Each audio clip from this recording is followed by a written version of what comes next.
Coming up on the dirty side of the track this week, Brian finds a way to distract us from talking about the sprint. Did I ever tell you the story about the time I tried to eat a giant burrito in 12 minutes? And hopefully Rob is not reflecting on his time on the dirty side here. I now have nothing else to say about this truly awful waste of my life.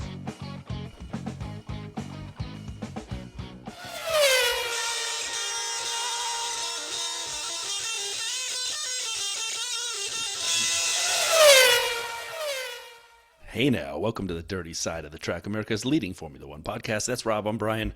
This weekend, a day ago, was the Dutch Grand Prix, a sprint weekend. It started off kind of flat, but it delivered a bit at the end. How are you, Rob? I'm good. I'm going to take umbrage with your started off a bit flat. That is like the understatement of the millennium. It's like this was like the yin and yang of a race weekend. The sprint element was a big steaming pile of turd, and I was like, "Oh my gosh! If this is the way we say goodbye to Zandvoort, I was thinking no the same thing. Miss it. No one's going to miss it." And then the race, it's Dumb and Dumber. Just when I think Zandvoort couldn't get any dumber, it goes and delivers a race and totally redeems itself. As you say, I was thinking to myself, boy, I sat here last week and said I was going to miss having Zandvoort on the calendar, and after the sprint, I'm like, not that much. But we'll get there, although we'll get there quite quickly because we'll jump in with our news and social as always, of which there is almost nothing this week, really. Although by recording a day late, we kind of get one little extra tidbit I'd like your view on. Video Vault, you were traveling and you were doing college move-in stuff, so I went the extra mile and threw two things into the video, but lo and behold, you were doing your job as well, and we've got a bumper crop in the vault. I may not have had time to really hit the Discord over the last week or so, but I can never leave you, YouTube. I'm always there for you, YouTube. And then we'll pull the bones out of the race weekend and take it from there. So shall we jump into what is now officially becoming the unsilliest of seasons? I was going to say, it's not super silly, but let's do it because there were two or three things we have to hit. One very large. Very large. I think this probably goes in descending order, maybe. I don't know. Anyway. I would agree. First of all, Alex Albon has committed to Williams, signing a one-year contract extension, so he will be definitely there in 2027. He's been there since 2022, which now makes him the longest-serving driver in their history, which just seems insane. It's impossible, surely.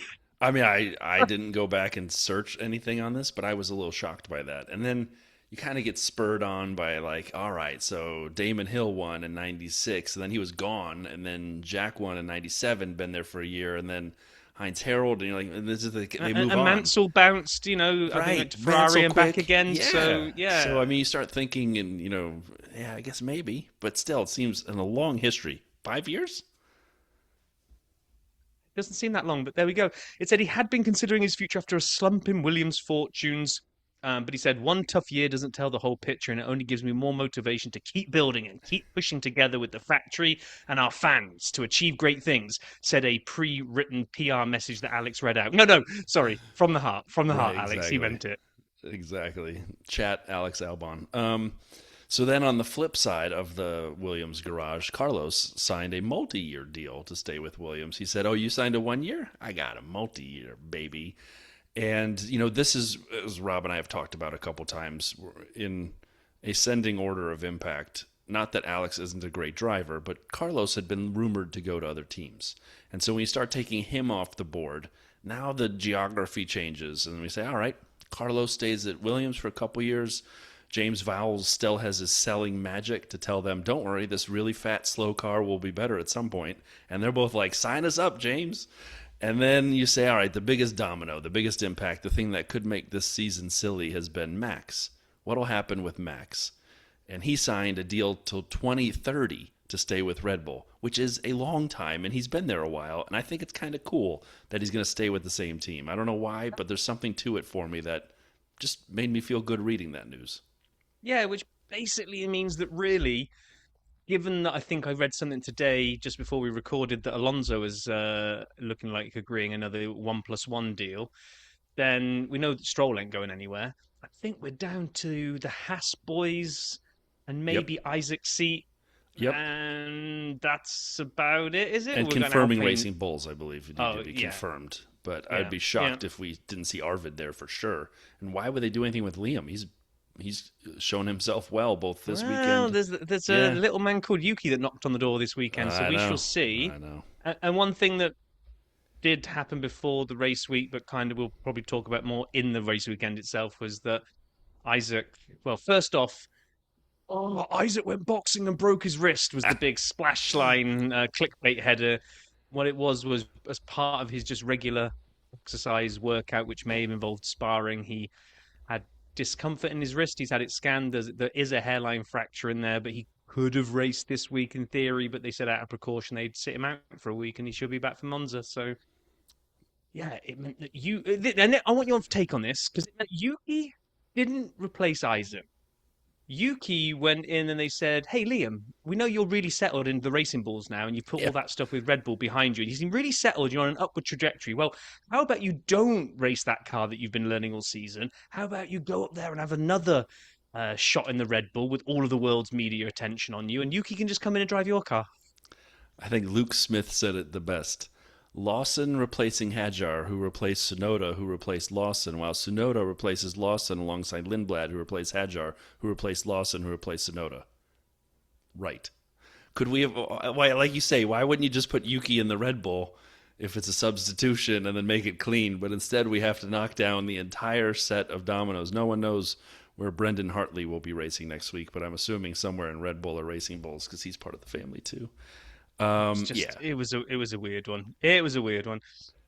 And then something that just was announced today, we're recording on Monday, was that Kimi Antonelli will take a full power unit change for Monza, meaning he will start his home race at the back of the grid. What a way to go home.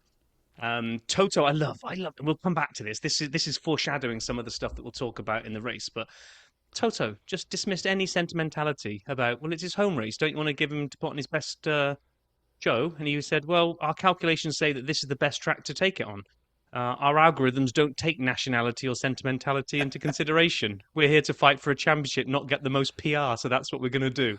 I mean, Love it, leave Toto. it to the Germans and Austrians to basically just say that was a fact. We do it this way. Why would we do it any other way? Of course, he's right. I mean, he is right.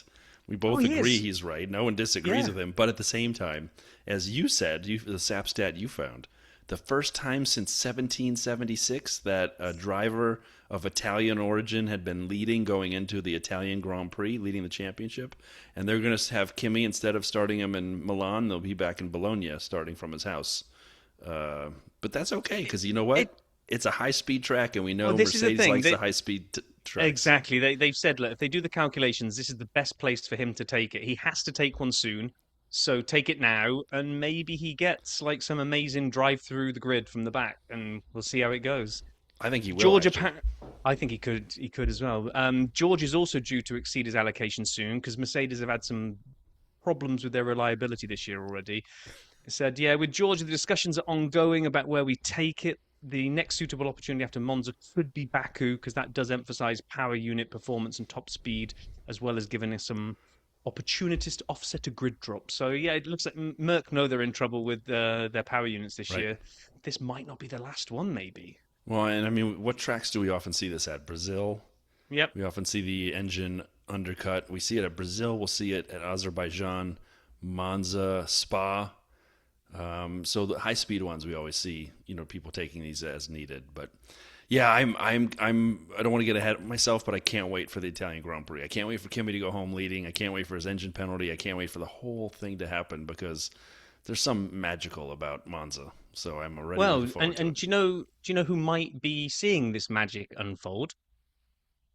Well, I wish I was going to drop a bomb in there and say me, I'm going to them I was to about Monza, ready but to put some music behind it. no, not. So, do you remember Colm, who we met in the keg in Yes. Montreal? Well, I had a lovely message from his daughter Maeve. She's going with her father to go and watch the Monza Grand Prix. So, and she said they're also going to What? be back in Montreal next year and looking forward to meeting up in the keg if we can do it again. So, What? and they Of listen. They course. listen. So, Holm, Lorcan, Maeve, Who else did I forget? Oh, no, come on, I've forgotten someone else now. I shouldn't have done the whole. I shouldn't have done the whole round. I sent them the picture so they could reminisce, and now I know that I'm Yes, missing one by counting the number of faces there. So you're anyway, totally hosing it up here, Rob. yeah, get in touch and let me know who I missed, and I will give an even bigger apologetic shout out next week. Right, For moving sure. on. Video Vault, Wait, wait, Brad. wait. No, I wanted to go to Monza too. Like in all seriousness, I'm gonna be. I have a little bit of PTO coming up, not quite yet, and I was going to do. I just could not figure out a way to make the timing work. That has been on my bucket list to do the Monza thing for a long time. Sean. Sean. I'm gonna say Sean. Yes. Let's just edit this back And in I even later. Let's make remember it the sound. last name, but I'm not gonna say it because we don't do last names around here except for me and you. So yes, totally agree. I hope they have. I hope you guys have a great time, and look forward to seeing you in Montreal next year. Keg it is. But with that exciting news, let's shift to other exciting news. The Video Vault is here. It has arrived. We're opening the door to the vault. We're wandering in. Vale has been in here. He's left a weird scent behind. What are your two videos, Rob? Yeah, One mine of don't them's go on obviously mine podium, for Mike. sure. But Oh, is it? the Have you first one I already? saw it, I mean, like it's the whole world's seen it. Well, I know that, but you've got your podium. These are two that I'll just put token gestions in there. So, Okay. first one, oh, Grill the Grid, episode 4 finale. You know, I'm starting to get annoyed with how long these are You are. taking. You have. 32 and a half minutes, right? And it's the World Champions Challenge. They have to not they remember. It's basically what we saw Seb do, count back all the driver Right. championships from current all the way back to 1950. We've seen it a million times. We've seen it done so many times. Come up with a new game for the finale. This was as boring as hell. I just fast forwarded to the end to find out who the champion was because it's just watching 20 guys go. Uh, who was 2009? Who was 1996? There is nothing. So don't waste 32 minutes of your life on this. I Just fast watched forward it. to the end and I did find see out who this one won. too. I watched it, and I would agree too long. Like you got onto this train. The first one was a good one. I don't remember what that one First one was. I did. The first Right. one was really good, and I didn't even realize that 27 minutes went by. And I thought, well, Right. if you can do long form, but it doesn't feel Yeah, like yeah, it, then yeah. you've obviously hit the mark. So I enjoyed this a And little more then, than you, but agreed too long. yeah, this one is 27 minutes long. I will also admit that I did skip a few times in this one, but the concept of this one hooked me in. So this is I swap the cars of the worst and best drivers who now wins the title on F1 26, the game, the Arava channel. So what they basically do is based on all the driver ratings on I don't know if this was on PC or PlayStation, doesn't really matter. It's that game, F1 26. They took all the drivers' ratings, ordered them in descending order, and then aligned them with who that put them into to drive now. So, for example, you know, Stroll's in a Ferrari, Valtteri is in a McLaren, and then right down at the bottom, you've got like Max in a Cadillac. So That's pretty it's cool. so they then run this simulated season to see who will become world champion. Now, after either race 1 or race 2, Lance Stroll is in the lead in the Ferrari. I won't tell you who wins it. I will say they could have skipped this a little bit short form. You could have had the first race, maybe second race. They're only short races, like 6, 7 laps, I think it is. But even still, yeah, this could have been an 8 minuter and still had the same impact. But it was fun. I love the idea. It was really cool. I actually enjoy Arava has a lot of good stuff. I think he also streams with Quadrant. So anyway, then I had a few extras as well. I didn't see that one, but I did see the first. Every 2026 drivers best overtake in F1 in the F1 channel, 13 minutes. This was fun. I enjoyed this. It shows each driver's best overtakes in the time they've been in F1. So some of them are brand new, like Arvid's is this year. Yeah. But then Fernando Alonso's is filmed on a camera where the guy was turning the wheel next to it to get it to film. So that was fun. I enjoyed it. 18 times F1 drivers parked badly. You can skip this one. This is only 9 minutes, but you can skip it entirely because of the 9 minutes, 6 minutes of it is people pulling into the wrong pit box. That it. Yeah. Then you see the people waving, the mechanics waving them through, and I forgot which. Okay, great. And then they do it again. Here's Lewis doing it, and okay, great. But the one that I enjoyed the most, the top step, I flipped the bottoms there, but the top step, Zach Brown walks his 3 cars at the Rolex Monterey Motorsports. This is on the WeatherTech Laguna Seca Raceway channel. Now, Rob is a converted Laguna Seca fan. He loves the corkscrew. He finally figured out how to drive it when we were doing sim racing, and he can't get enough of Laguna. They had this Rolex Monterey Motorsport event there, and Zach brought three, and he has many, many, many cars, but he brought three of his race cars, pedigreed race cars, with him. And for 17 minutes, they interviewed him about these prized cars. Some of them had won championships, driven by amazing drivers, and then Zach pops in and drives them around Laguna Seca. You don't get a lot of him driving, it's more about the cars itself. However, if you enjoy like historical race cars, if you like people who have passion for cars in general, this is brilliant for 17 minutes because it's great. If you just want to see cars go around track, skip it, but know it was good. So with that, I'm closing up the vault. Next time you want to put your dirty fingers inside my vault to put videos in, you better get a permission first, buddy. I was going to say, you're going to be changing the combination lock this time now, aren't you? So I can't get in there. Exactly. Okay, Zandvoort, the last Zandvoort, the final hurrah from Zandvoort. And we were met, as I tuned in for the one and only practice, with the words, damp track. Quickly summing up that one FP1, Hulk decided to go out first on the slicks, and he was the cork, and he was the cork that unleashed the rest because they all went, "Oh, slicks look like they're working," so out they all came. It was, just everyone feeling their way around the grip. It looked like Kimi was picking up where he left off. Ferrari and McLaren were in the mix. Max looked miles off if he was going to do any final hurrah and secure his 100% podium appearance rate at Zandvoort. But Yuki was only a second behind Arvid, and Liam was only half a second off Max. So that was kind of that was practice snapshot. I'm assuming you didn't watch practice. I did not. I was on the way to the airport at that point. I'd gotten home the night before from one trip and decided to go on another one. So I was on my way to the airport. Rob said, "You didn't miss much." And I said, "Thanks, buddy." Now, I did watch back Sprint Quali, and I enjoyed watching Sprint Quali. Again, there's something for the shorter time frame for me, the 12-10-8. I love that. I think it brings more drama to it. I really like it so much that I'd be fine if we never went back to the one that I really loved, the sprint version, where you had tire choice if you weren't in the top 10, and the top 10 had to start on those tires. I liked that, but if we're not going to get that back, shorten it up, because when I watch regular quali after a sprint quali, it feels like a bloated, fat, slow version of quali to me. But that's okay. So in this version, SQ1, we lost Checo, we lost Fernando, Lance, Carlos, Valtteri, and Ali. And the big drama for me was watching the new Aston Martins actually do something. I say new because in Hungary they had a new chassis, and now they have a new engine to go with it. And I'm curious to see what they're going to do. And Fernando could not get the straight mode to close and work, or open, or it wouldn't open, and he could not get it to work. No, so it was only the rear. Right. So when he said he was having all the vibrations and he couldn't brake at the end of the straight, it was because the front element was doing its thing and the back element was going, do you know what? I'm not really up for doing this. So he had some mechanical failures and nothing to do with the engine. They got this new engine with all this new horsepower to unleash, even though they were only, I can't remember, it was only 15 of the 30 they were unleashing at Zandvoort. That Honda want to ease their way into the new settings, but it didn't really matter because the aero screwed him up and he was out in SQ1. SQ2, we lost Albon, Ocon, Hulkenberg, Colapinto, and then Liam Lawson and Yuki.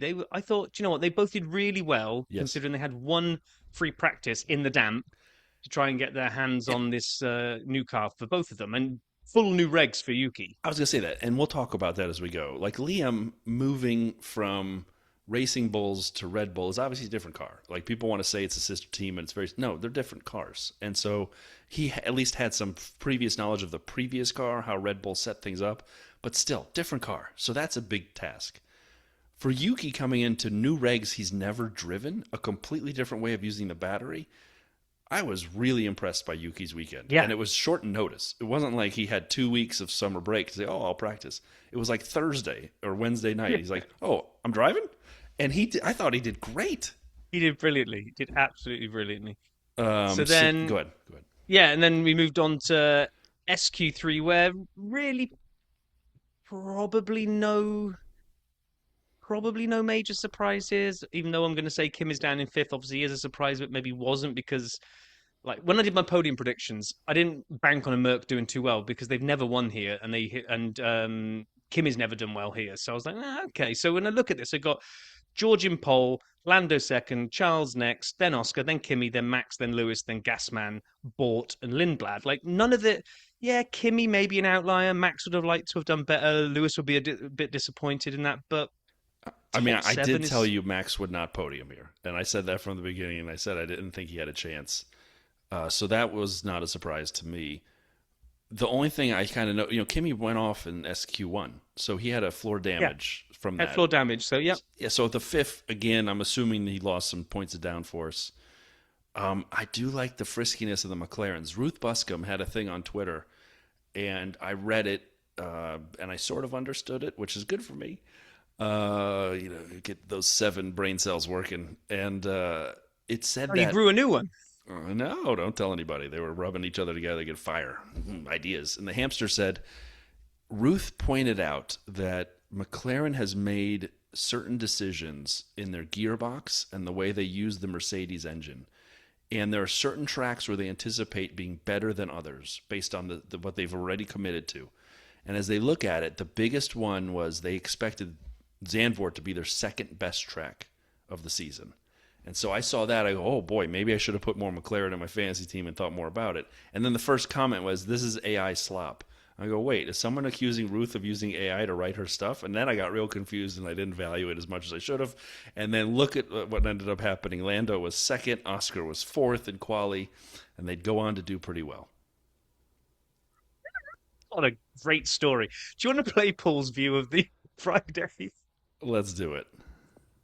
Ah, hey no. Okay. What do I do here? It'll be the first of 3 sham streaks. I was trying to think of a nice Dutch word that's going to work with. It's the last Dutch Grand Prix, so I feel like I should respect that. Friday done. Friday. Do you know what? I know you in the USA are not scared of a wildfire. I think we spoke about this on the pod last Sunday. But anyway, UK's been baking. Everything's burnt. Everything's shoddy. So on the first sham streak of thing, I'm just going to be delighted to have rain. We had sprint qualifying and everyone. I mean, everyone there. Like, it's a weird one. It's nice to be back, I will say that. FP1 did nothing, and then sprint qualifying kind of did nothing.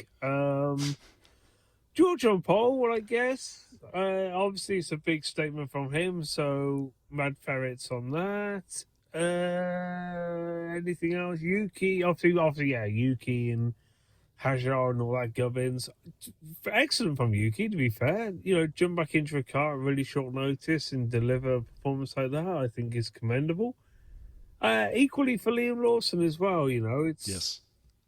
It's quite a weird one because I don't think the difference between both of those cars is substantial, but still swapping cars, swapping teams, swapping procedures is hard. So, yeah, you have to give credit where credit is due. So, first sham streak done. I've got nothing to be excited about so far. We're going to move on to Saturday, which is actually now. I'm recording this after midnight, by the way. But anyway, second sham streak coming later.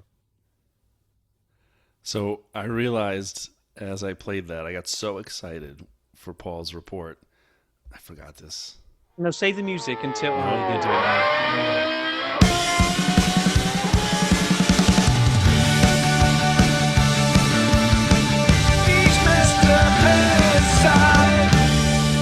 And now I'm going to replay that whole. No, I'm just kidding. You see, you could I have just messed it saved up last week, to so the this main week- for the main race review. You could have done because the main event is Sunday. You could have played the music then, but now we have to play it and have no Paul on the other side of it. You disappoint me at every possible opportunity. But not See, as much I as think not it's as much as the creative. sprint race did. Oh my God! You Do you like talk that about it first, segue? and then I'll tell you the Well, notes you gave me. Here's my entire notes.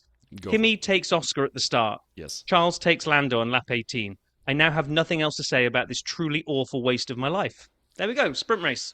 So I was out doing some things with my family, and I didn't get a chance to watch the sprint nor quali on time on Saturday. Rob sent me a note. Have you watched the sprint? I said no. He said don't. I said, okay. But I thought he was just kind of like, being a little bit hyperbolic. I'm like, he can't be that bad. So I watched it. Oh my God. If I could have figured out on my old ass iPad with weak ass Wi Fi how to speed it up, I would have. But I think I would have taken down the whole situation operation there. The F1 commentators, I watched it again. I was a little nervous to switch feeds, so I watched the F1 TV version. They were so bored. Jolyon Palmer, Alex Jakes, David Coulthard were so bored.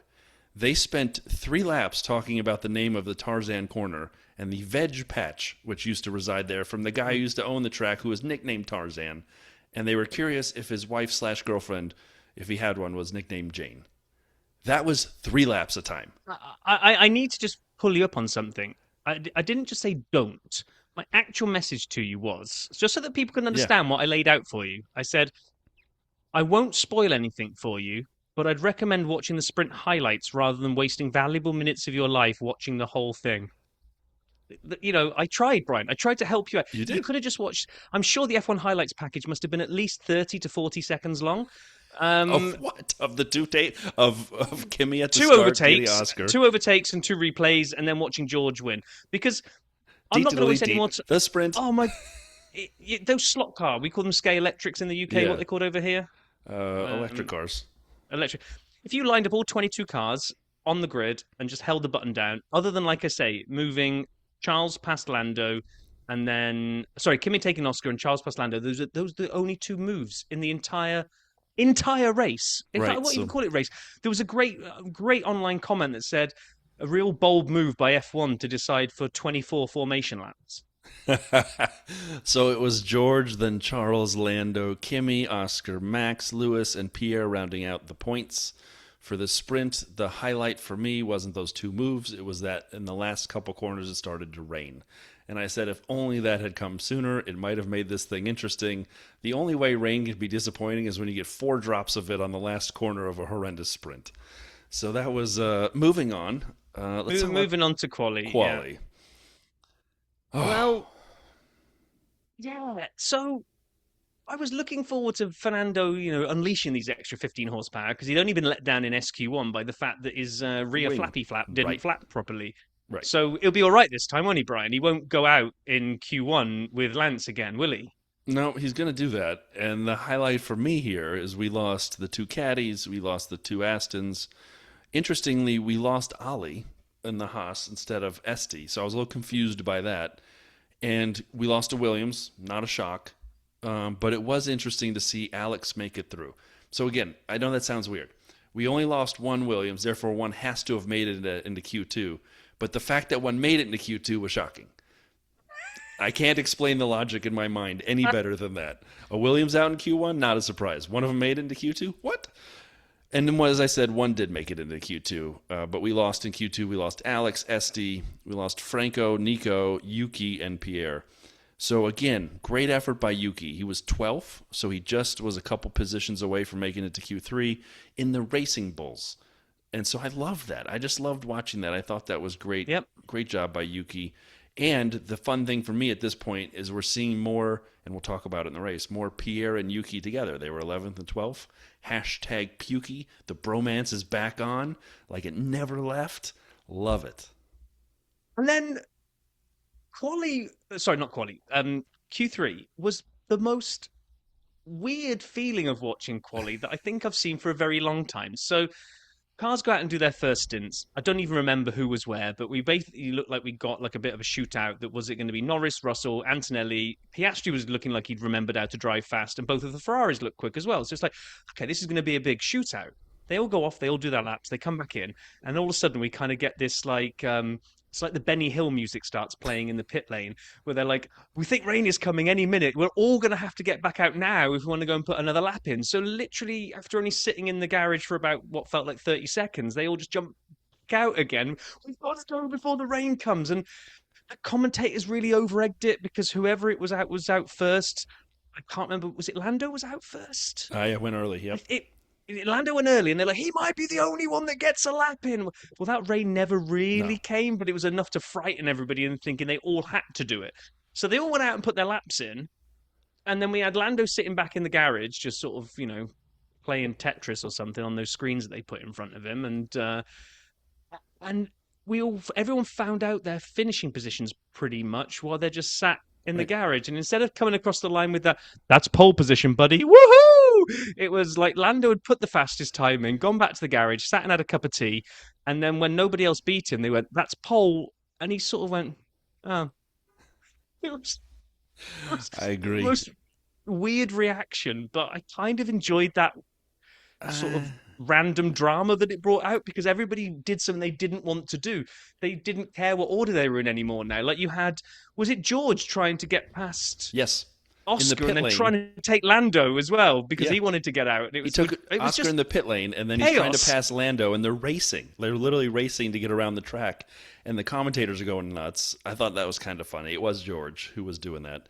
But so Lando, George, Kimmy, Oscar, Lewis, Charles, Max. Then you get Liam, Gabby, nice job, Gabby, and Arvid finishing out the top 10 in Q3. Agree with everything you said. It was a little anticlimactic, though. That was the Yes. hard part for me, was them sitting in the pits, all of them in the garage, as they found out where they'd finished. And I'm like, that was fascinating. Again, the threat of rain. The only funny part that it really kind of made me chuckle was it was Lando went early, as you said, and they showed him on his next lap, and he's going pretty aggressively, and they're following it the whole thing. Like that's their focus on F1 TV. Again, I was on F1 TV, and they're following it, and then they see him on the straight just weaving back and forth to get temperature in his tires, and they're very confused. Wait, if this is a Yeah, push that's lap, right, yeah. why is he weaving back and forth? Oh, it's a double build. It's a build lap. He's getting pressure in the tire, temperature in the tires, temperature in the brakes, and he's going to come around with a full battery and do it then. So then they hung around, and then they left him for the main lap, and then they came back. I'm like, great job, F1 TV. But shall we hear from Paul? I already played his music at some point in this episode. Shall we hear from Paul from a Saturday review? Do it. Hey now, right.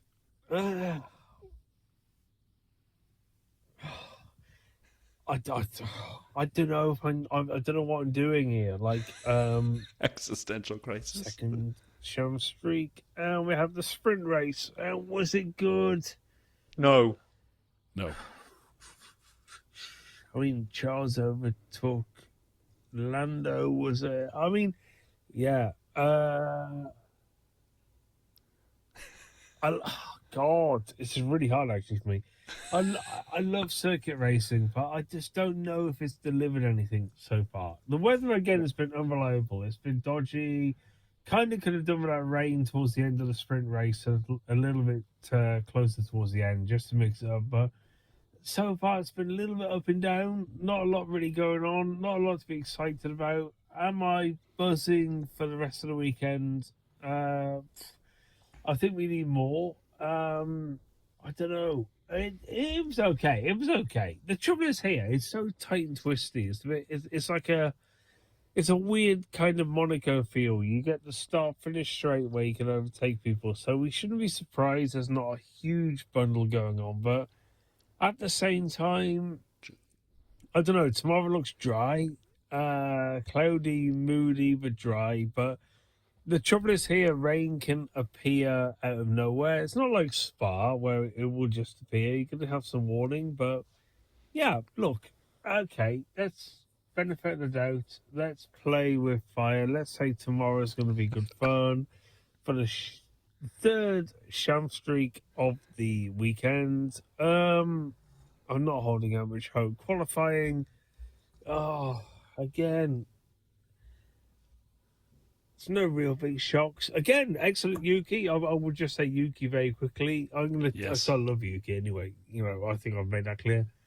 Again, to jump in a car and do what he did, put the car where he did, I think is commendable, and people should respect that. But apart from that, yeah. Oh, let's see what tomorrow brings. God.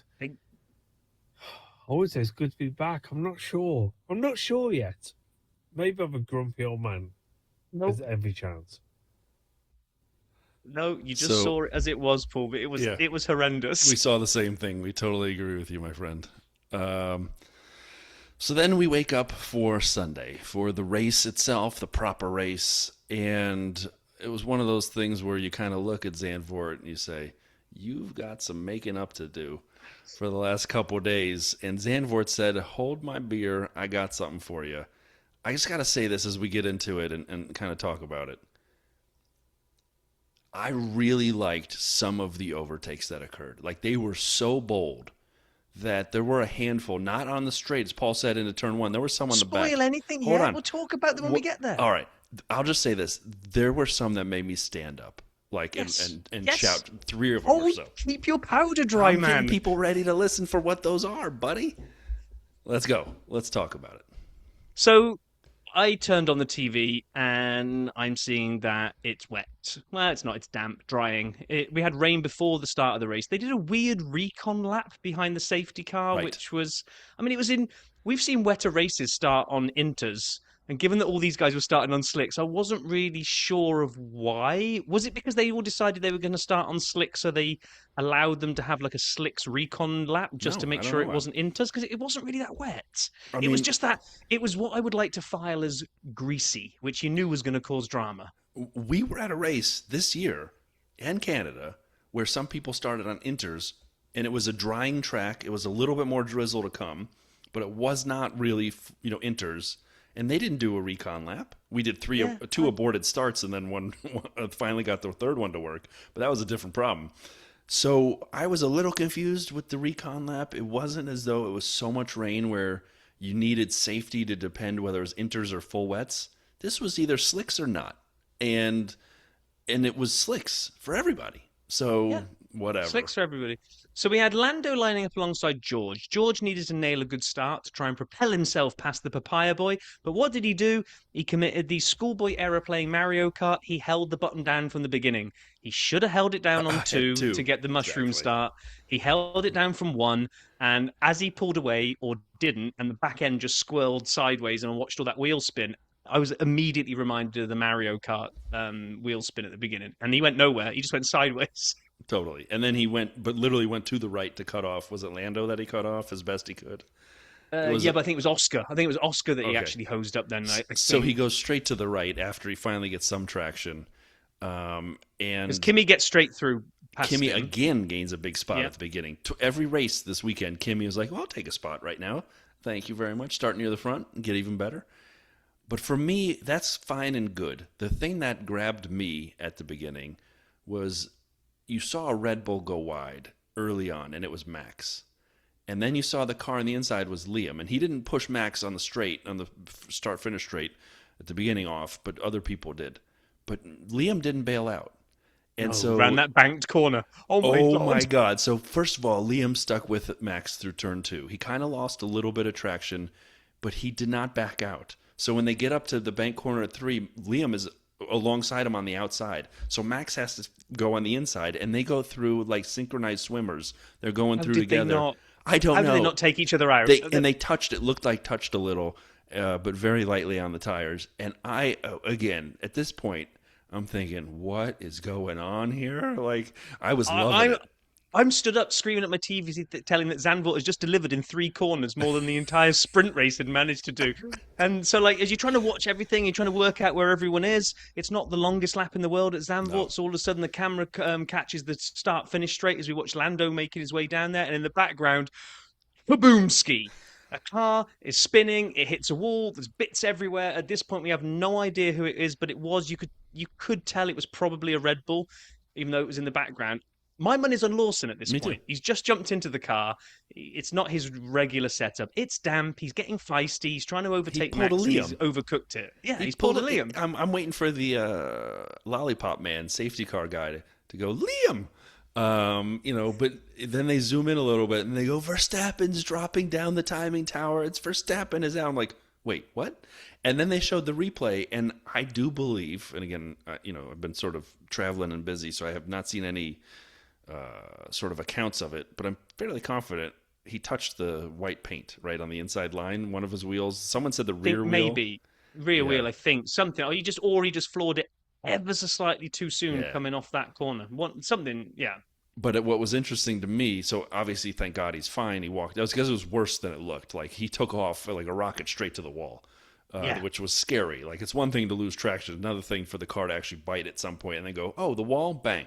And Well, and then thankfully, he double walled it because he yeah, and then went hard left, down. took the left wheel off, turned around, came down, kissed. I know I say kissed, but he's still traveling at a bit of speed at that point. It was Totally, and it has an IndyCar feel to it because of the banking at that point, where you're sliding down, or not even yeah, NASCAR, you're sliding down the track. And Max, there's a second year driver, Gabby Bortoletto. We all know him, we all love him, we love what he can do with that Audi. But his mentor is Max. And so, what did Gabby do when he turned the corner? Oh, Max is spinning. I should do the same. So, literally, right behind him, Gabby starts doing a 360. And at this point, and I didn't know this, people were texting me this because it's not like I send out 100 texts, say I'm watching delayed. Someone sends a note to me about my reaction times being so inferior to Hulk's. And I'm like, not live, don't know what you're talking about, sorry. So I watch this. Hulk, this literally is Days of Thunder. Like you see the accident, you go for the high side, and you hope they're gone by the time you get there because you can't see anything. That he literally pulled a cold trickle. Like he came around the corner, there's a spinning Gabby, his teammate, right in front of him, and the smoke builds. Can't see a thing. Can't see a single thing. And Hulk, that's just like he waits to the last second and he starts going high, sees him, boom, jinks left, goes around him by a millimeter from T-boning Gabby. And I'm watching this, I'm like, that's the craziest first corner or first lap, last corner I think I've seen in a long time. yeah, agreed. When they did the onboard of Hulk and slow mode it down later, I think it was with Rosberg, and they were doing the slow mo going through, and as Gabby gets to about 180 of his 360 that he pulls, because by the way, he doesn't crash. He actually just spins it, catches it, and carries on driving. It was like complete. It was like a full race speed donut. But So sort of, yeah. but so they kind of showed as he gets to about the 180 mark, the tire smoke completely envelops the Whole car. totally. You have no idea which way that car is going, and then Hulk kind of comes into this mist. It's kind of like coming in like Jurassic Park, waiting to come in through the fog, and then all of a sudden the car's there and it's sideways, and like you say, he just twitch of the steering wheel, round he goes, comes on the radio, calm as you like, almost T-boned Gabby there. Oh my gosh! But then Rosberg later on the replay was like, because they were doing this really like frame by frame showing the reflexes, and Rosberg was like, no, no, no, stop doing this frame by frame, rewind it all, show it in real time, and let's see what he actually did with his reflexes. And they show the thing. I don't know. I just don't know how. I feel, and now But this one, if I'd had time, I would have looked, but I feel like there was a Canada accident kind of by the Heineken family grandstand in the back there where I thought it was Hulk as well, where someone ended up sliding across the track and right in front of Hulk, and he had to do something. I could be wrong if it was Hulk or not, but regardless, that was unbelievably amazing. it Just was kudos to crazy. him. But then they had to And red flag the race at this well, I point. was going to say, because I was first of all thinking, are they going to safety car this? And I was thinking, Nah. hang on, where Max's car is, and just the amount of Nick debris all over the racetrack meant that, no, they had to red flag it. So they did. Um, so they kind of, this is where we saw a lot of the replays of Hulk's ninja reflexes. So we got the restart about 10 minutes later, although we didn't because poor old Ollie broke down on the formation lap back to the restart. So we had another one. We went around again. And now we had another restart. So we had the order they took it in was at first they thought that Gabby might get away with it Right. because they Because if thought it was going after to be the the second sector sector, two. right. They thought it was the sector two timing because the red flag hadn't been thrown until they'd all crossed the start finish line. He got hosed and Gabby was all the way like back in 18th. But that meant that I think we ended up with Lando, Kimmy, George, others. Um, we had a restart. Kimmy absolutely nailed it. Again. George again, absolutely nailed it again. And Piastri, he didn't get George off the line, but he got George with an amazing overtake down into, was it turn one or turn two where he It was two. two. It was into two. And George at this point is just like his whole world is falling apart. He screwed the first one with his wheel spin. This one he's just been done by George. Charles is just basically right there, all over the back of George's gearbox at this point, and he's got to be thinking like he was top of the world when he won the sprint and was going on about his engagement, which as he should, he's very happy about that. But the 24-hour turnaround for George Russell at this point. He's just dropped about 3 spots Yes. right now. This was the second time I stood up at my TV. The first was Liam and Max through Hugenholtz, whatever turn 3 is called, my favorite bank corner. Alex Jakes kept saying it, and I'm like, Hugenholtz. Okay, so whatever. That lap 1 stood up. When Oscar steamed through on George on 2, in turn 2, and it might even been, was it 4? Regardless, it was around turn 3. That was such a bold move. It almost looked like George had like used his brakes wrong. Like something happened. But it was Oscar just really caning it and having onions to pull that move off. I stood up and I said, "Oh my God! Like this is already crazy. We're on lap 5, and twice I've been just enthralled with action." So they started announcing drive-through penalties for Arvid. I totally missed why. They had Colapinto. Oh, yellow flag infringements. I thought it was. Oh, okay. I thought it was like leaving the pit lane under red Might be. light, or so. I don't know what it was. There were 2 stop goes for Colapinto and Arvid, and then Behrman got and he was noted for some incident. I'm thinking he's literally not going to care. He's not even taking part in this race anymore. Give him all the time penalties you want. Well, and It's I'm not gonna watching matter. this, and I'm watching the same thing in terms of tires. Like, we're figuring out who's racing what and what penalties. I'm looking at people starting on hards the second restart, and I'm thinking, can they go to the end? They got their mandatory change Yeah. in, and I'm thinking, oh, Oscar's on hards. This is fascinating. But then I see people on softs, and I'm like, didn't we Well, learn from Charles in the sprint that the softs aren't any faster than the mediums? They just die faster. So I'm like, is that the right move? And I was trying to figure all this out. And at this point, it's very late at night for me as I'm watching this. I'd been on the road all day driving. My brain is like the Zach Galifianakis gif where there's like, algebra in front of it. I can't figure out the tires. I don't understand the penalties, but the racing is epic. So I'm like, I'm here for it.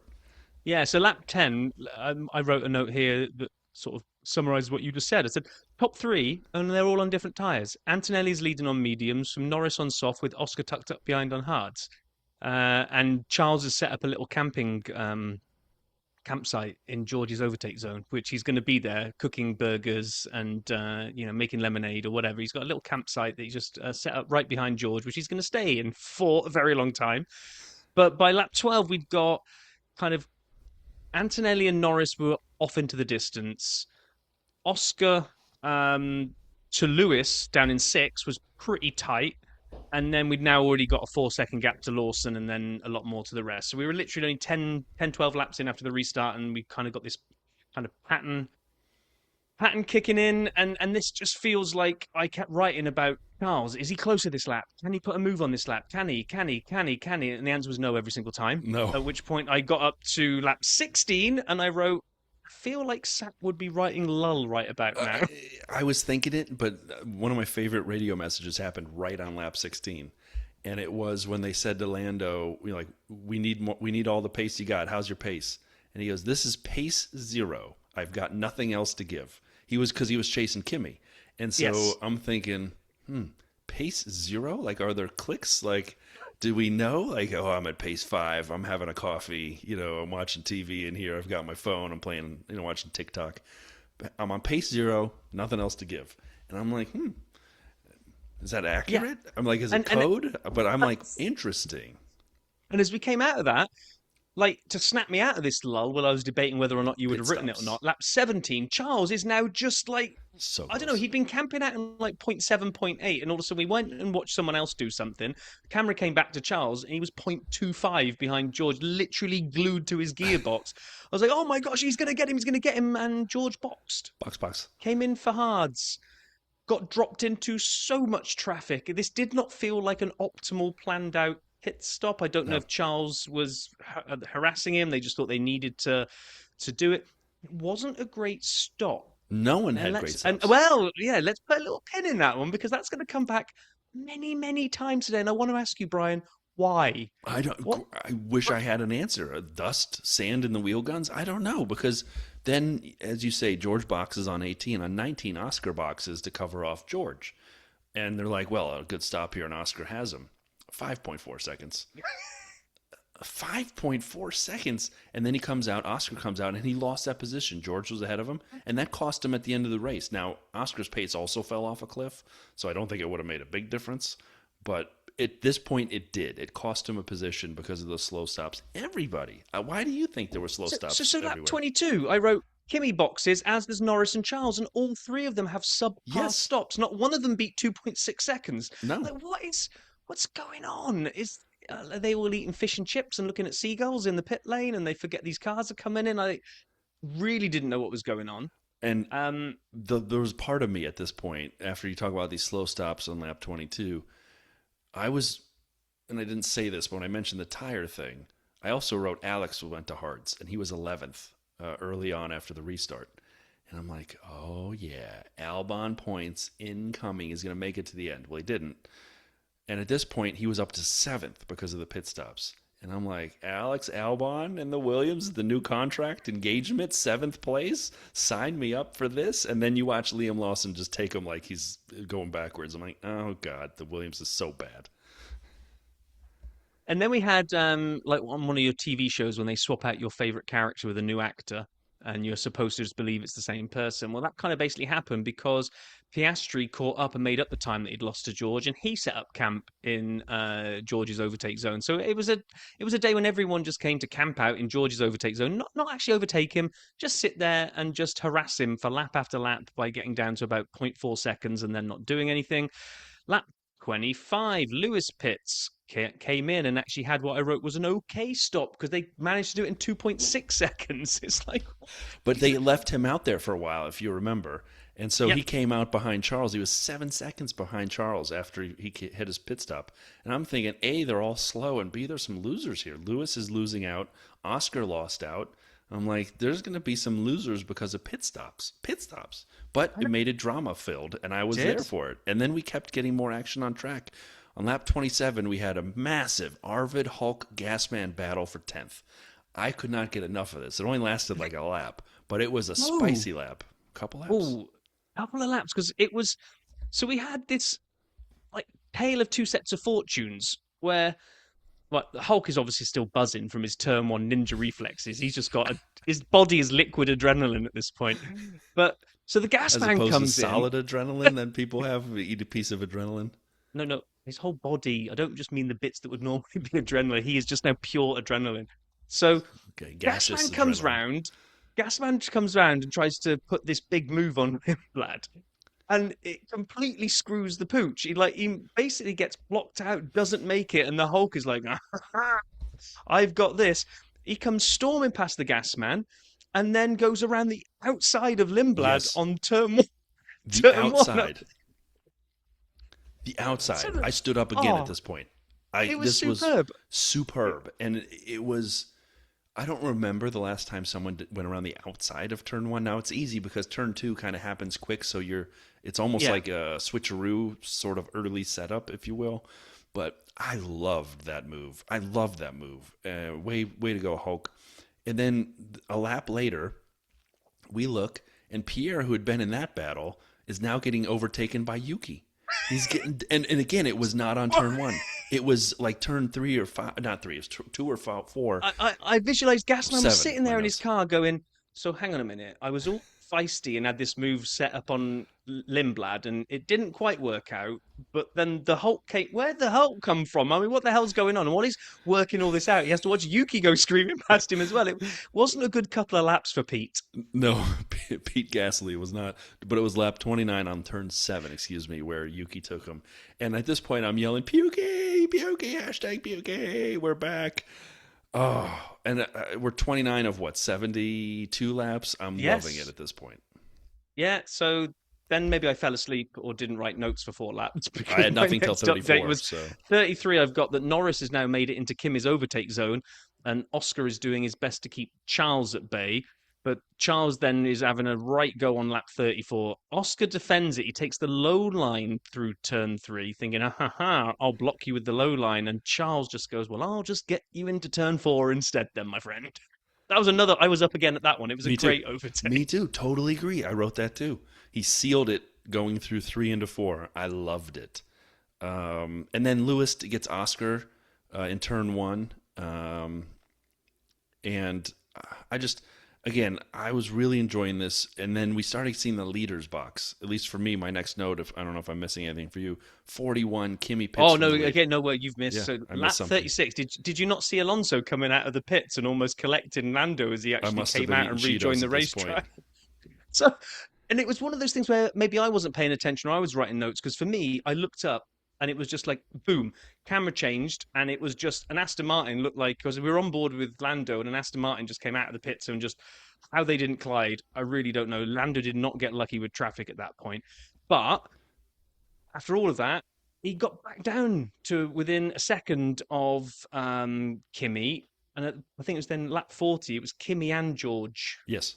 boxed. Yep. So yeah, And and then then we get go ahead. go on. Well, I was gonna Oh, say they box, but then Charles is told to box, and yes, this is where my pits is gonna come from. They're like box Charles box, and he goes on a tirade and then just drives right by the pits and keeps going. And I'm like, oh, okay. Well, that didn't work out the way we wanted it to. I don't think. well, And then actually, he just before the pit call, Lewis had actually asked to have a switch with Charles because he was faster and on a different strategy.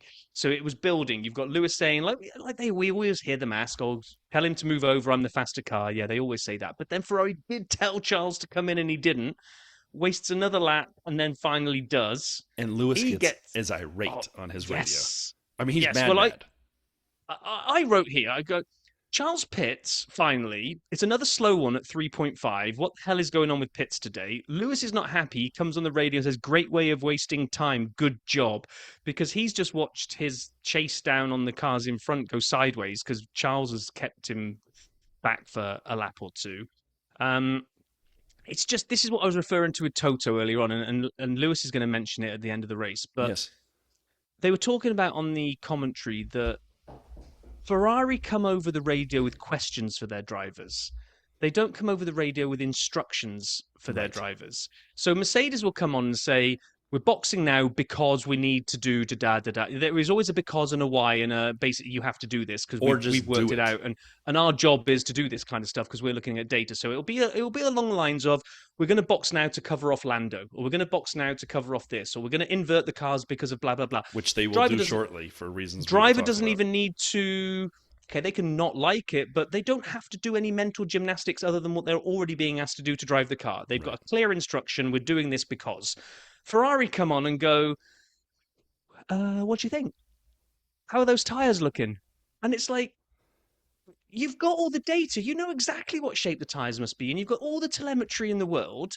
And now you're asking your drivers to Well, be not the even that. engineers for you while they're trying to drive as well. It's just I so. feel like the Ferrari strategy of the last 5 years started off with things like they would ask Charles and they would say, would you like to box for a set of softs or would you like to move to mediums and extend the streak? Question? And they would do this no, seriously. And They would, yeah. they would do this all the time. I felt like last year they got a little better, and even the year before, with more instruction. Now I feel like they replaced Lewis's engineer with Santa Claus, and we got it's his last name is Carlos Santi and Santa Claus, and we got Bozzy, Brian. Thank you, Brian, over there for Charles, and we're back to questions again. We're back to feelings. We're back to what do you thinks? Just tell him what to do.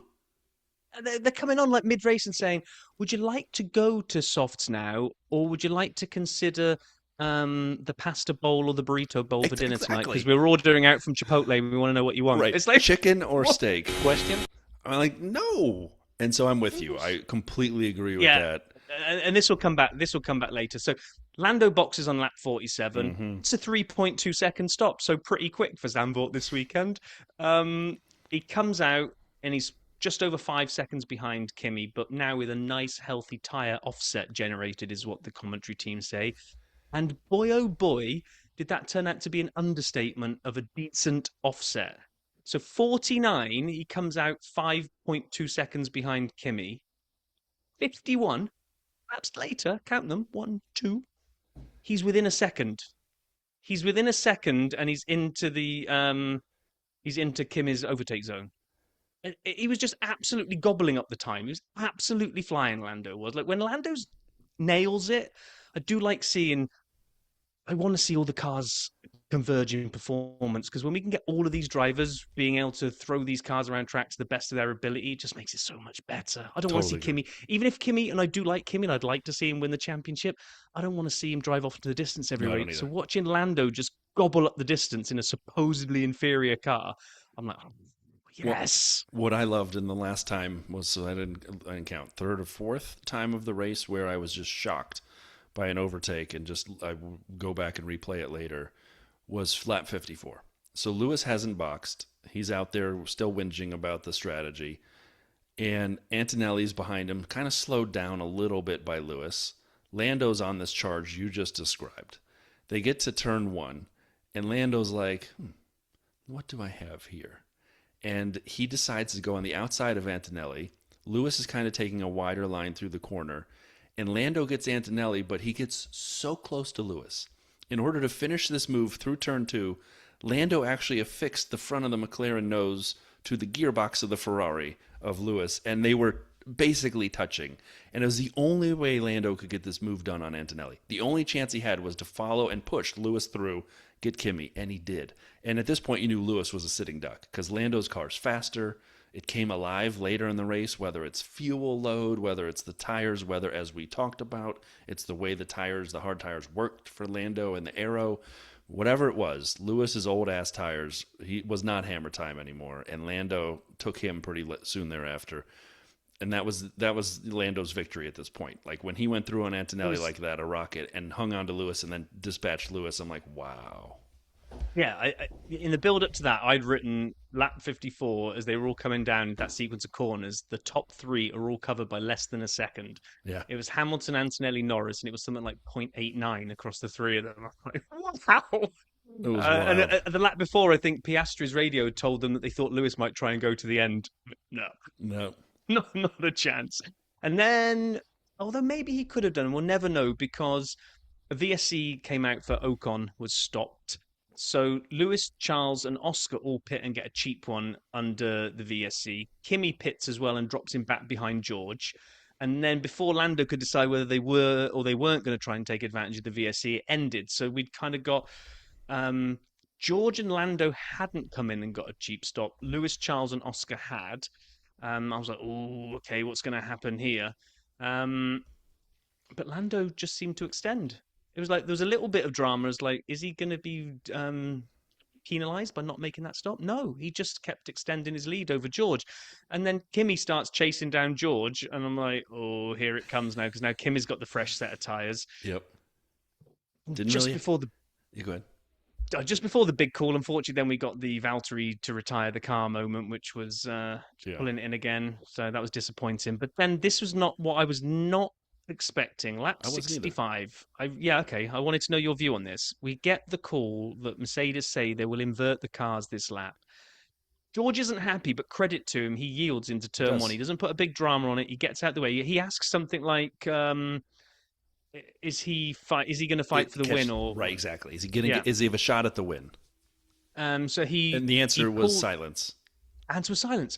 He pulls over, he lets him through. Lewis is catching him now, and Russell then just says, "Well, we've lost a double podium here, mate." Like, because Lewis is basically going to get me. I think he was thinking that with Kimi behind on better tires, he could keep Kimi in his overtake zone, do that kind of Carlos Sainz tow along game that we saw in Vegas. Was it when Sainz and Lando kept Max at bay by doing the DRS tow along game? Was that Vegas? Or have I got the Singapore. wrong race? Was it Singapore, wasn't it? Okay, Yeah, yeah, Singapore. Singapore, that's right. When Sainz, yeah. Kept Lando So, when they were not teammates. Kept him in his DRS. Yep. correct, that's the one. So I think that's what George was hoping, that they were going to play together to keep Lewis. So he just thinks he's a sitting duck, and Lewis is absolutely all over them. Kimi then comes on and says how he's got aero degradation on the car. I'm like, well, what the hell did they swap him for if his car's not as good? Lewis is absolutely about to nail him anytime, any moment now. Lewis is just about to put the pass on George. And then the Williams boys celebrate their new contracts by driving into each other. And leaving Nick Debris on the track, which requires a quick VSC. It halts that battle you just described. It halts it enough where it never really materializes the way we wanted it to have by the end. And my favorite part, in Marshall's behaving badly, the Marshall runs out to get, did you see this? Because he goes No. out to get the debris. I saw this on socials. He goes out to get the debris, and there's two pieces. He has two hands. He looks at the debris. He looks up to see if a car is coming. He doesn't look back down. He just grasps for the debris, misses both by a mile, looks up, and then runs away. So they had to leave it out longer because he got nothing the first attempt. He was standing right next to it. I didn't see that.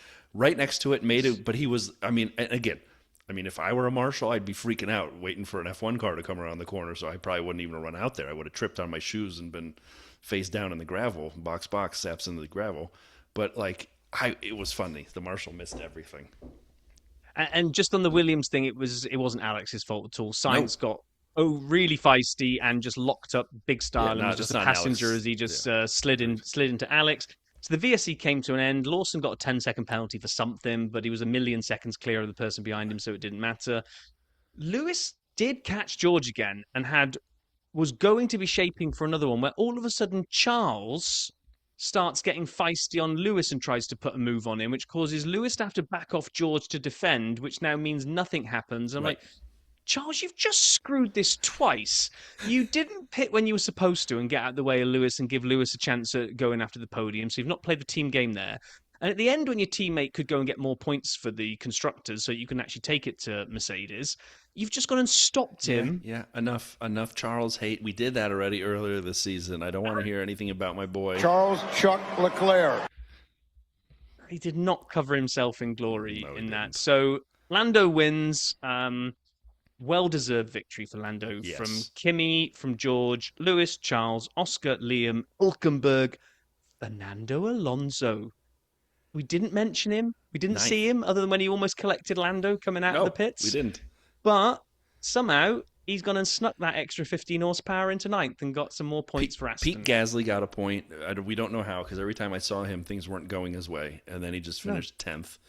You said Nico 8th. Amazing job by Audi. The joke that I saw online was, of course, Yuki would finish 11th.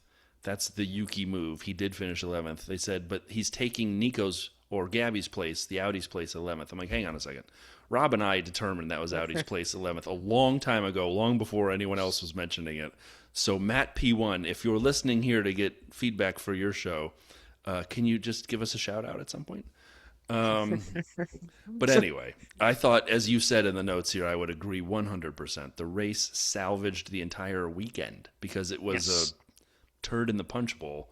And then what they did is they took the whole bowl away and brought new fresh punch, and it was great. Yes, and didn't put a turd in there. So yeah, Liam and Yuki did absolutely fantastic. And then Lewis actually, it'd be interesting to see what kind of backlash he gets for this, but he didn't pull back his punches and he called it out. He said Ferrari needs to learn to execute just like Mercedes did with their driver swap. And did a bit more. He was insinuating again, like I already mentioned, that Mercedes are just more on point with including instructions, not questions. They are. So, Red Bull is too. Yeah. And even when Max doesn't like it, he may complain, and it's usually not against him because he's so favored. But Hannah Schmitz and that team, there's no waffling. Here's a strategy. Do it its best. Yep. Right, should we do King of the Pits and the Pits? Let's start with the King of the Pits. You're the king of the pit. So for the first time in many races, even after a break, I have both of mine ready. Would you like to go first for which? Well, you go first with the King then, because I'm still on the fence. I've got to make a last minute. I've got Lando to make a game F. day Norris. call. Okay. Lando's win doesn't just come after the win he had in Hungary. It's exactly what McLaren needed. Not just going into summer break, but coming out of it and saying, we can do this. They're building on these regs. It's not just for this season.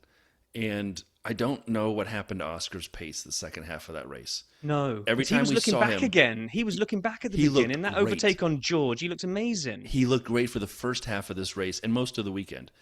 And again, I don't know what happened, if it was a fuel load, aero interaction with the tires, or if it was on Oscar. Don't know. But Lando looked like a contender for the championship. He doesn't have enough points. It's going to be hard. But he once again looked frisky, and he wanted a race, and his overtakes were amazing. Like we talked about, when we stood up, when he took Kimi behind Lewis. I mean, that was chef's kiss. So for me, it's Lando. Honorable mention to Mr. Sonoda. Okay, so that's exactly. I'm sitting here thinking it has to be Lando. It absolutely does because he absolutely nailed it. But this is my only opportunity to write the word Yuki on the King of the Pits versus the Pits board for this season. So do I just give him that as an honourable mention because he's done so well? He's brought it home in 12th. He's been brilliant all weekend. It was amazing to watch him again. But is this a heart or a head leaderboard of our King of the Pits versus the Pit? It's Oh, it heart, should be isn't head. it? It should be. It should be. Sorry, it should be head. But you're voting with heart if you say Yuki, which is fine. I mean, you do you, brother.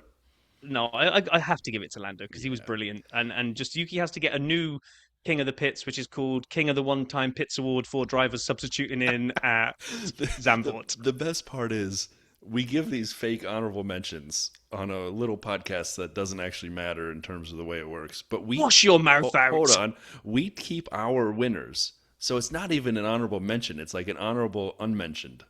So it really doesn't matter. But with that, let's talk about the pits.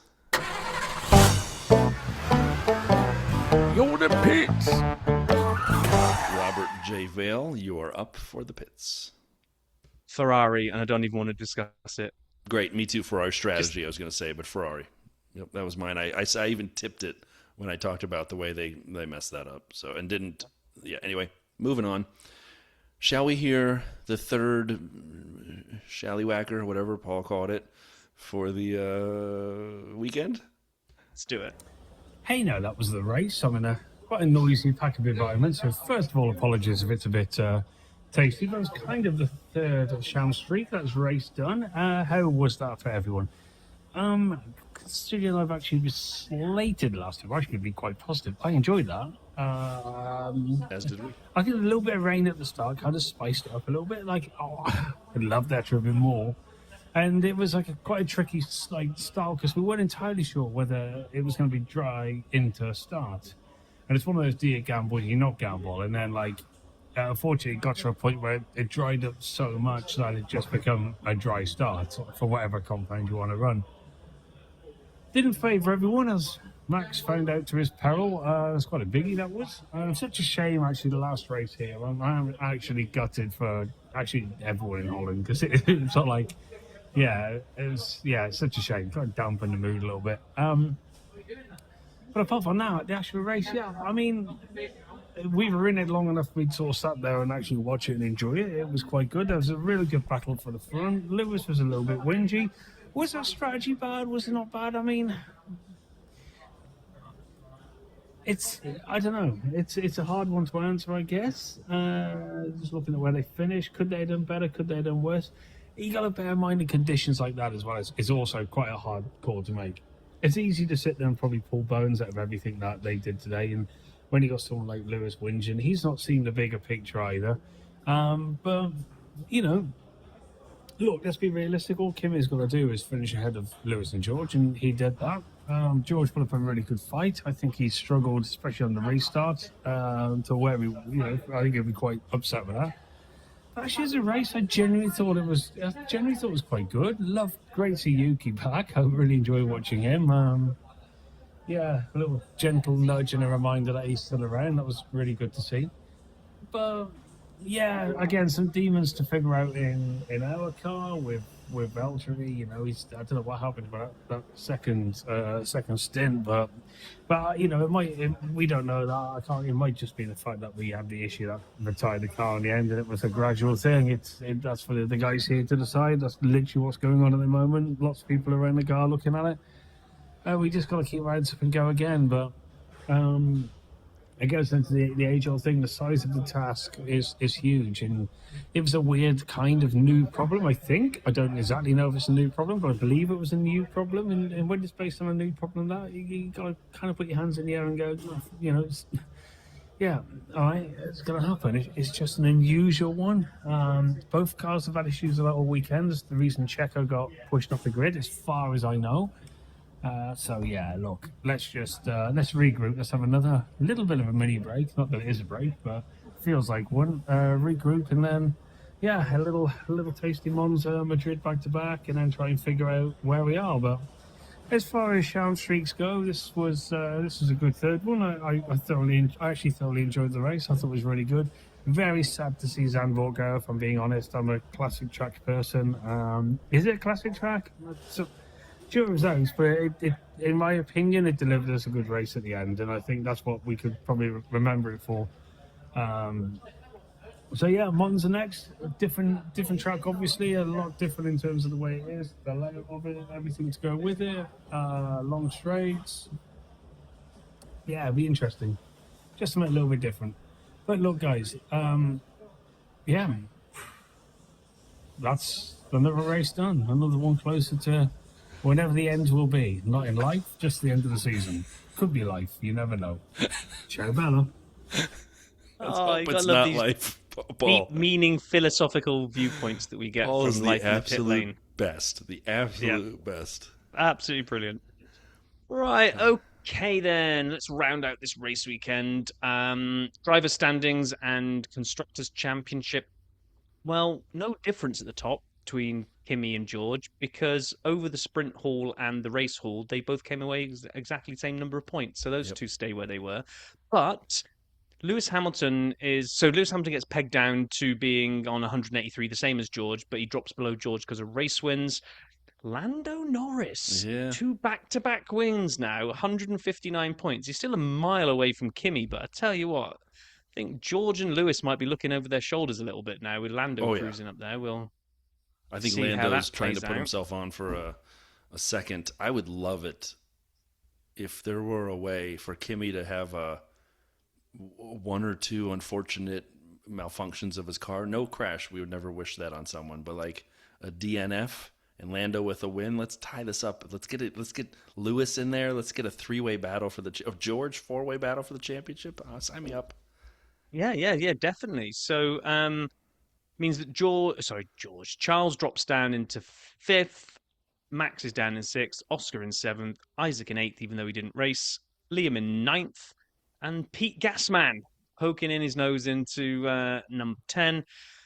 As for the constructors, well, Mercedes had a great weekend, even if they didn't win the race because they finished ahead of Ferrari. So both their cars did. So they're top 425 to Ferrari's 338 to McLaren's 263 to Red Bull's 186. And I can't be bothered to read any further. So that's the top four. All we need is Aston now has 3 points because of the 2 that Fernando got for ninth. So now Fernando's brought them 3 points and Caddy has 0.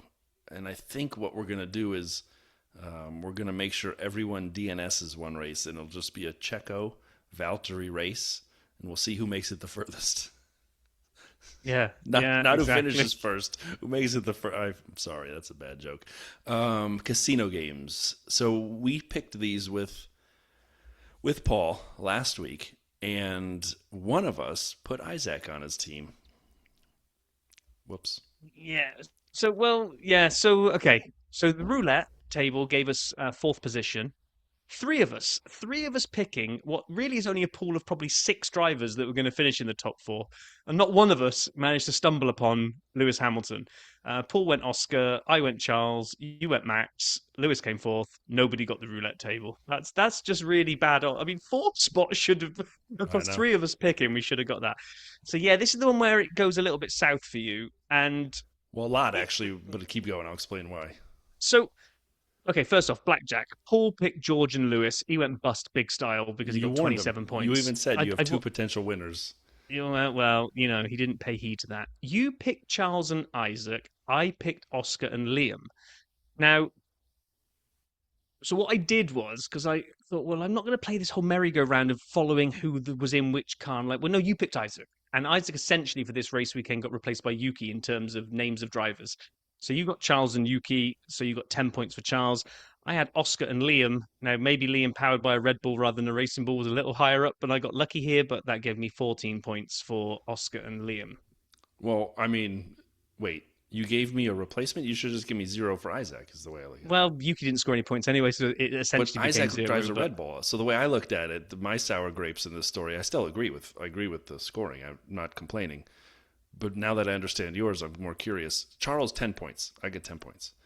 And then the second Red Bull's Liam, which is what Isaac is.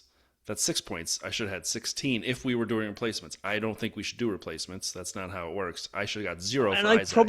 probably would have given that to you if I hadn't already picked Liam, because then if you take, like, why does my pick have to change because your driver changed? So But then you would have gotten Yuki with no points, right? yes. So I went, well, do you know what? If we look at the roster of drivers for the weekend, you picked Isaac, and the new one that came you in was should have Yuki. Liam. So I'm giving you. okay. You should keep Liam. I Okay. agree. I'm not. Now- but we shouldn't do. There should be no switches. It's just you get the driver you get, and you don't get upset. Exactly. Right. So then we had podium predictions where Perry joined us.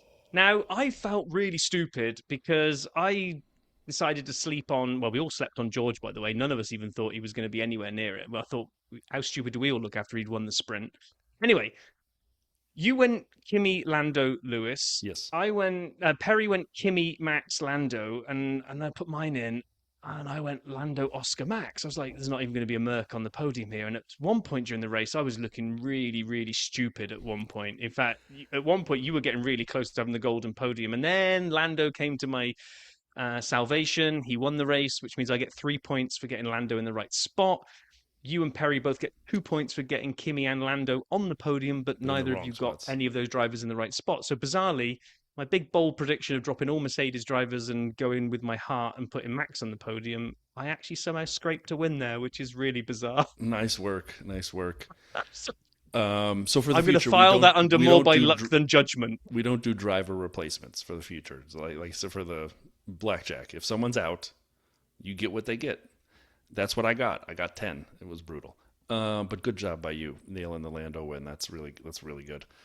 In fantasy, we had some massive point hauls, and the biggest being Michael Cronje, Sunday morning stroll, 341 points. I know it's a sprint weekend. That's still a lot of points when he didn't use any wild cards or any chips. Second place, 44th gear, Gavin. Third place, Tails I Win, Andy. Also tied with Formula Fantasy Hub, Rob. Fifth place, Yank the Mic, Michael. I mean, these are all pros. We've named 5 guys who do this professionally, basically. And I know they don't, but they could because they should. MCL, Papaya RT, Mike. F1FantasyTools.com. Master of Science, Fakri. Luke, FF1, Luke. And Sengaucholo 33 F1 Team, Asir. Amazing job by all of you that you really nailed it. Just outside the points, Adam in 12th, Fantasy HQ.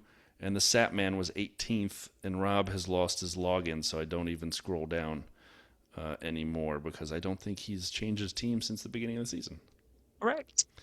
But that puts us just as we start the second half, as we look at the overall, the top 3, Fanamp, Fantasy HQ, Adam, still with a big lead over MCL, Papaya RT, Mike, and in third, Master of Signs, Fakri. Good job all with Michael chasing Peter, Fantasy Tools, and Rob and Gavin right on their heels. So fantasy continues. We have an off week, obviously, so we won't get a chance to talk fantasy next week. But while we have time, let's talk Cadillac Corner. It's Cadillac Corner. It's Cadillac Corner. It's Cadillac Corner. Yeah, so Cadillac Corner is a strange little segment. It wanders all over this show. Sometimes it's up front, bolted onto the news. Sometimes it's in the video vault. Sometimes it's in the race weekend. Sometimes here it's the footnote to the episode. Didn't really find much this week, and then something popped up on my Instagram, which was Valtteri went viral just before the return to racing. Of a picture of him in front of a restaurant for a food challenge in Colorado where there was a big board that said 51 tacos, and it was the new record for eating 51 tacos in an hour in this restaurant. And there were just 2 pictures, Valtteri eating a taco, Valtteri underneath his Standing in front of leaderboard, the sign. pointing up, pointing at the 51. I was like, wow, that is a lot of tacos to eat in an hour. It's a lot of tacos to eat full stop. An So, hour, you by know, the way. An hour. That's an hour. in- It's with 51 in 60 minutes. Right, that's like almost 1 a minute. But imagine being at the end of the hour still doing that pace. So I kind of reached out to Paul, because Paul is his keeper. He should know where Valtteri is every minute of every day. I said, is this true? Did he really do this? And it's nice to be able to get that access to Paul and just, be able to do things like check in on Valtteri. So, Paul came back pretty quickly and he said, what? Not a clue. Hadn't heard about it. I was like, okay, big help you are, Paul. Anyway, the internet did its thing, and the internet sleuths and community, mainly focused around Reddit, unfortunately pointed out that he didn't break any actual record. That 51 tacos tally is the restaurant record, and it stood for a while. He was just stood underneath the sign pointing to it. It wasn't him that set it, so I'm very disappointed in Valtteri. I am too. Did I ever tell you the story about the time I tried to eat a giant burrito in 12 minutes? No? All right. There's this restaurant aptly named Fat Rosie's near where I live. And there's a chain, and they have a 12-minute massive steak burrito challenge. Massive. It's huge. It's like, it might even be 8 pounds or something ridiculous. 6 pounds. It's huge. I got pictures. I got the artwork to prove it. And my daughter's ex-boyfriend, he and I gave this thing a run.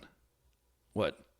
Keep going. I don't think you've told the story on the pod, but now I'm getting flashbacks to a Canada-based drinking story, perhaps.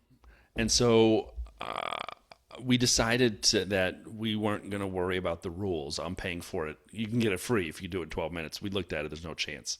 So I said, can you remove the lettuce? Because I don't like lettuce. So that you're immediately invalidated from doing the full-on challenge.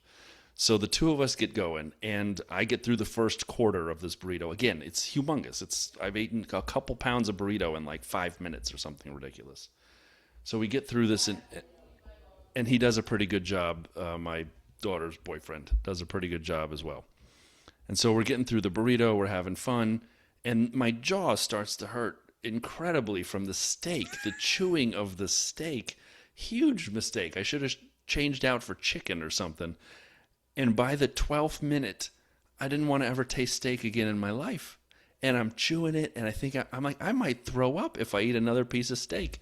And I'm not full. I'm halfway done. I've eaten 3 or 4 pounds of burrito in 12 minutes, which, by the way, is pretty good feat. I still had more space. My jaw was toast. And I swear to God, if one more cube of steak had gone into my mouth, 8 pounds of burrito coming back out.